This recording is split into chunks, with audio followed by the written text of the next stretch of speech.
Solução melhor é não enlouquecer mais do que já enlouquecemos. Não tanto por virtude, mas por cálculo. Controlar essa loucura razoável. Se formos razoavelmente loucos, não precisaremos desses sanatórios, porque é sabido que os saudáveis não entendem muito de loucura. O jeito então é se virar em casa mesmo, sem testemunhas estranhas e sem despesas. Lígia Fagundes Telles. Sejam bem-vindos ao Veio na Maré.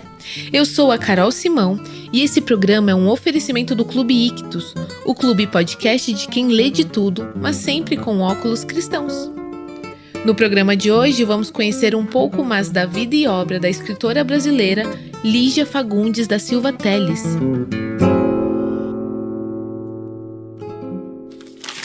Nascida em 19 de abril de 1918 na cidade de São Paulo, Lígia ficou conhecida como a dama da literatura brasileira e a maior escritora brasileira enquanto viveu, sendo considerada por muitos acadêmicos e leitores como uma das mais importantes e notáveis escritoras brasileiras do século XX e da história da literatura brasileira.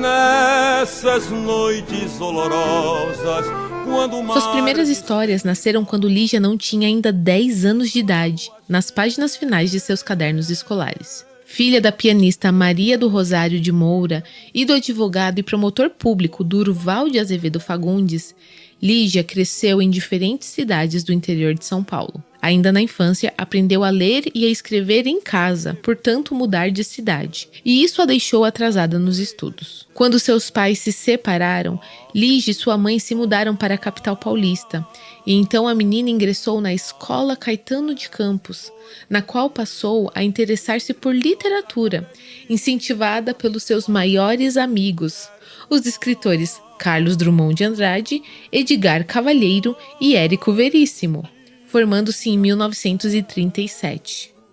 Sobre Carlos Drummond de Andrade, ela revelou que teve apoio dele no começo de sua carreira. Ele percebeu que eu era uma jovem sozinha, sem dinheiro, com ambições e escrevendo. E ele foi tão afetuoso, foi ouvinte. Ele fez a terapia que eu jamais teria dinheiro para pagar. Me aceitou, me estendeu a mão. Eu entrei na faculdade de Direito, no pátio, vieram me dizer, eu estava no segundo ou terceiro ano da faculdade, lá em São Francisco, onde eu me formei. Fim da Segunda Guerra Mundial. Aí veio um rapaz e disse, olha, o Lobato está preso. Eu disse, por quê? O Getúlio Vargas mandou prender o negócio do... que foi uma... Petróleo. Petróleo. Ele está preso. Eu disse, aonde ele está? Ele está na Avenida Tiradentes, no presídio. Eu disse, eu vou lá. Mas como é que você vai lá? Você é louca? Não vão deixar você entrar. De qualquer maneira, eu vou levar minha solidariedade a ele. Eu cheguei lá e disse, eu quero visitar Monteiro Lobato. Aí o guarda e tal, o que você é dele? Eu disse, nada, leitora. Ele não vai te receber, ele está preso, incomunicável. Eu disse, de qualquer maneira, eu vim aqui fazer uma visita. Presídio gelado, Avenida da Liberdade. É uma mocinha. Entrei, aí ele disse, tá bom, você fique só um minuto e depois vai embora. Entrei numa sala, ele estava com o Thales Marcondes, que era o editor dele. Ele olhou para mim, de terno, e essa menina? Aí o homem disse, ela disse que quer visitar o senhor num instante só. Ele disse, então venha, entra. Ele disse, onde é que você é? Eu disse, eu sou da Faculdade de Direito lá de São Francisco. Você é de lá? Eu me formei lá. Aí me deu um abraço de terno e tal. Senta. O que você veio fazer? Me visitar? Eu disse, vim visitar o senhor. O Thales, ele disse, veja o endereço dela para mandar os livros para ela, que ela não tem. E aí fiz uma lista de livros, aqueles livros maravilhosos todos. Aí o carcereiro já na porta, saia mocinha! Eu disse, ele viu o Lobato e disse, era minha colega, peraí. Conversou, ele me abraçou e eu disse, ela é minha colega do Lar São... Eu também me informei no Lar São Francisco que ela está lá, a mocinha está lá. Tá lá. Fui embora. no meu aniversário, a mamãe usava fazer uma festinha, fez uma festinha 19 de abril. Eu morava com mamãe, separada do meu pai, morava com mamãe na rua 7 de abril, edifício Arthur Nogueira, que está lá até hoje. E mamãe então saiu para comprar o vermute Gância. Tem uma moça com o nome de Gância. Isso, tem. Vermute usava, era barato. Mamãe fez sanduichinhos, bolinhos e tal. Meus colegas todos ali da Faculdade de Direito. E quando ela voltou, ela disse: mamãe, filha, eu encontrei um amigo seu na rua, 7 de abril. Eu contei que era sua mãe. E ele veio te visitar. Eu disse: quem é? Ele pediu mistério, ele pediu para não dizer nada. Aí eu fiquei quieta e tal. Daqui a pouco tocou a campainha. Eu abro a porta, era o Lobato com um ramo enorme de flores. Eu vim retribuir a visita que você fez para mim no presídio. Ah, que bonito. No ano seguinte, em 1938, lançou seu primeiro livro de contos, Porão e Sobrado. Começava ali sua carreira literária.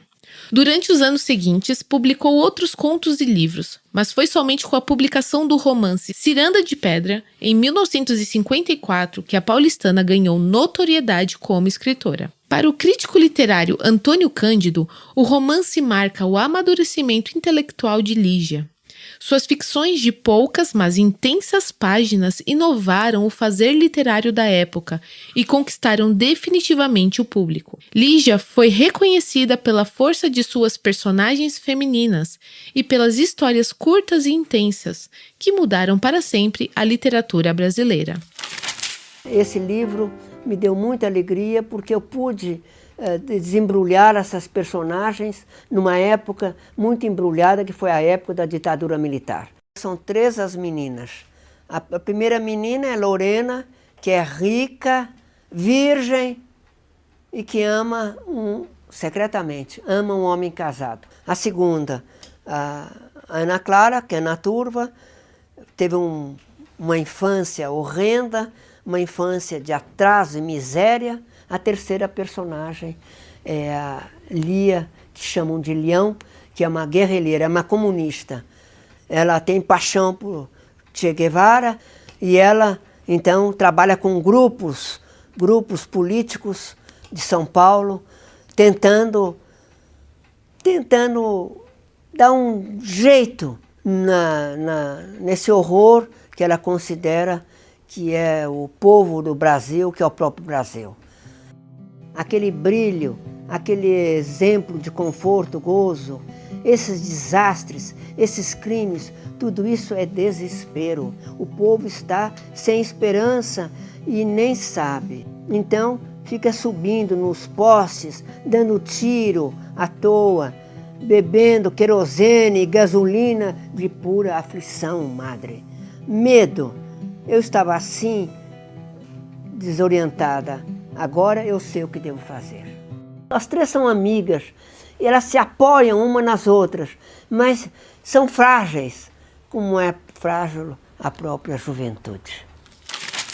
Em 1946, após ter concluído o curso de Direito na Faculdade de Direito do Largo de São Francisco, integrou a Academia de Letras da faculdade e colaborou com os jornais Arcádia e A Balança.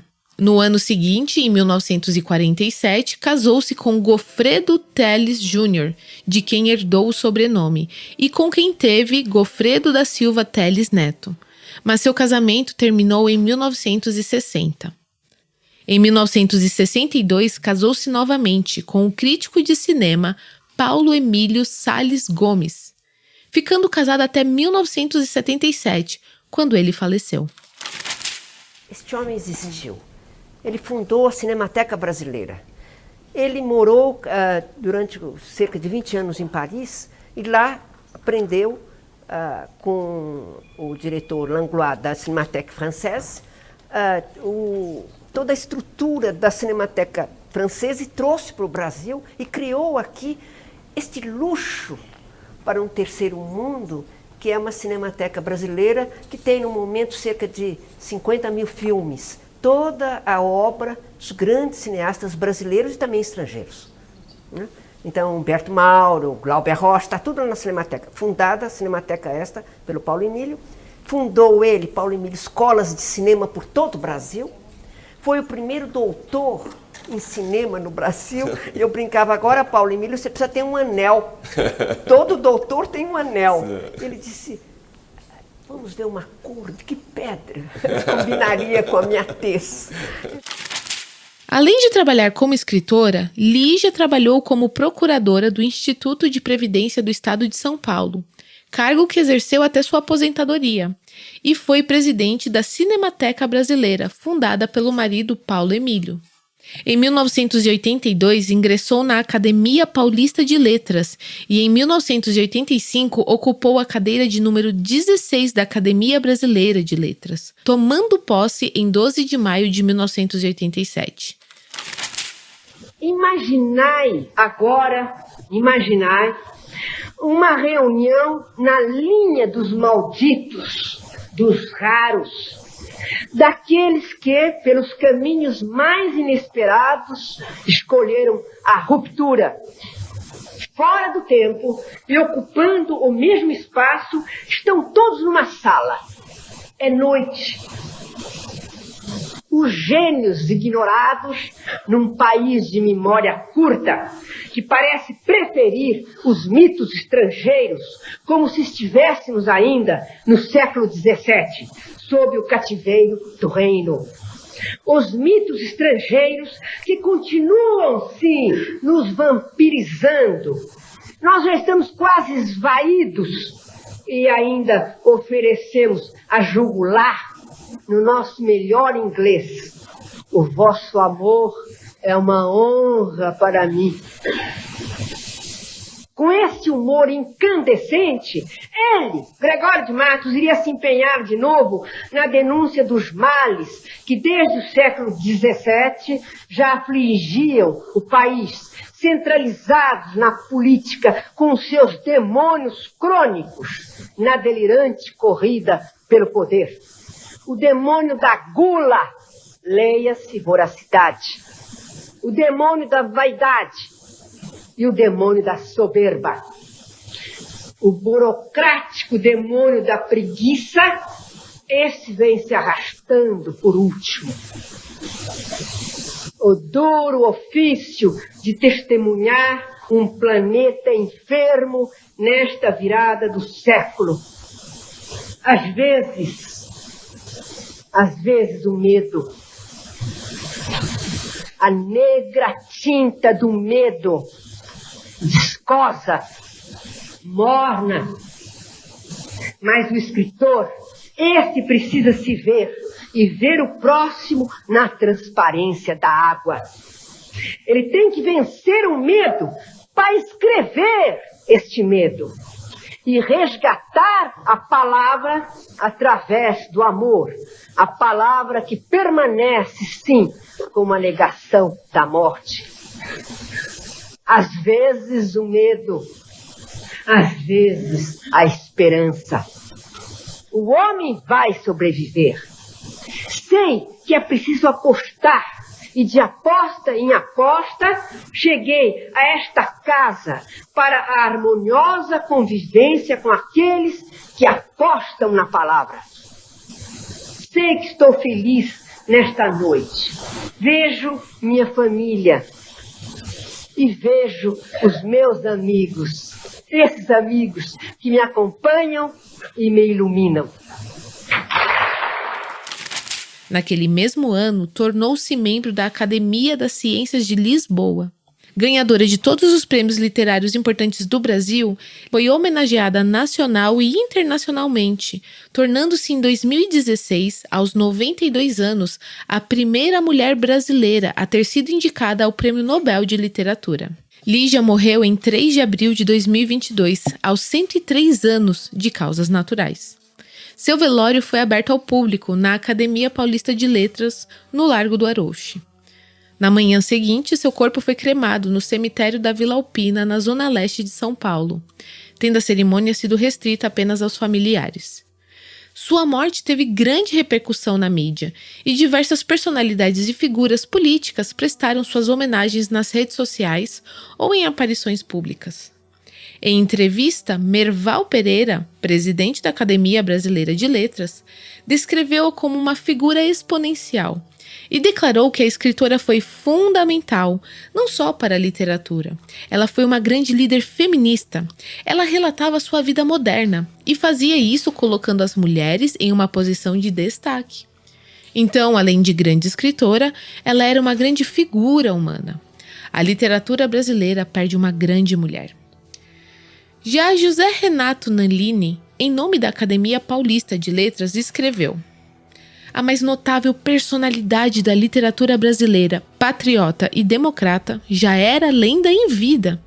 Permanecerá no panteão das glórias universais e, para nosso orgulho, era a mais academicamente bandeirante. Não faltava aos nossos encontros semanais no Arouche. A gigantesca e exuberante obra continuará a ser revisitada enquanto houver leitor no mundo. O governador de São Paulo, Rodrigo Garcia, decretou luto oficial no estado por 3 dias pela morte da escritora.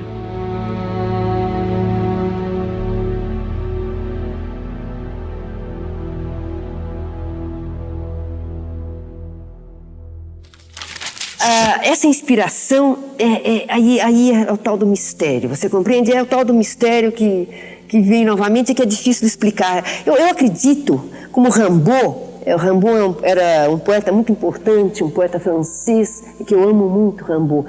Rimbaud dizia que todo artista é um vidente, é um visionário. Então o artista, ele recebe, ele falou em inspiração que vem do alto.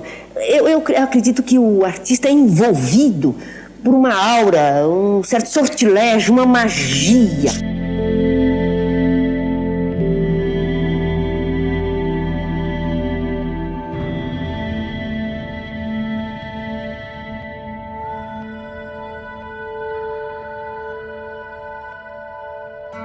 E aí, gostou? Então não se esqueça de assinar nosso podcast no seu agregador de áudio favorito, curtir e compartilhar esse e outros episódios. Até a próxima, pessoal!